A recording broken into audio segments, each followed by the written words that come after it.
জনসাধারণের ও সরকারি খাল বিল নদী খাসজমি পতিত ভূমি এমনকি কবরস্থান ও বৌদ্ধ ভূমি দখল করে প্রকল্প বাস্তবায়ন করছে।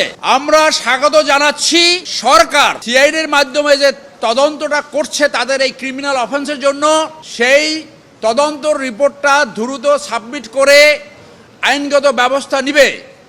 এইটা হলো criminal action. In the meantime আমরা আজকে আইন অ্যাডভাইজার এবং আইন সচিব বরাবর একটি আবেদন করেছি, ইমিডিয়েটলি একটি কমিশন করে বসুন্ধরা গ্রুপের সরকারি জমির মালিকানা কতখানি, ব্যক্তি জমির মালিকানা কতখানি এবং আইনগতভাবে তারা কতটুকু জমির মালিক, এই কমিশন গঠন করে যারা ব্যক্তিগতভাবে ক্ষতিগ্রস্ত তাদের জমি তাদের কাছে ফেরত দেওয়া, সরকারি জমি সরকারি ব্যবস্থাপনা আনা এবং তাদের বিরুদ্ধে ফৌজদারি ব্যবস্থা গ্রহণ করা।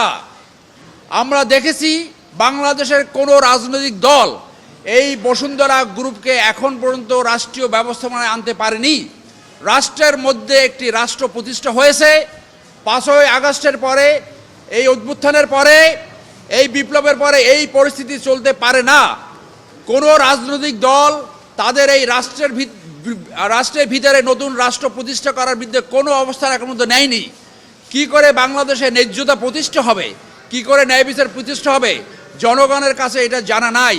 এই অন্তর্বর্তীকালীন সরকার, জন আকাঙ্ক্ষার সরকার, তারা ইমিডিয়েটলি অনেকগুলো কমিশন করেছে, আর একটি জনস্বার্থে কমিশন করে এই বসুন্ধরা দুর্বৃত্তায়ন বন্ধ করবে এবং তাদেরকে আইন মানতে বাধ্য করবে। রাষ্ট্রের ভিতরে কোনো রাষ্ট্র থাকতে পারে না।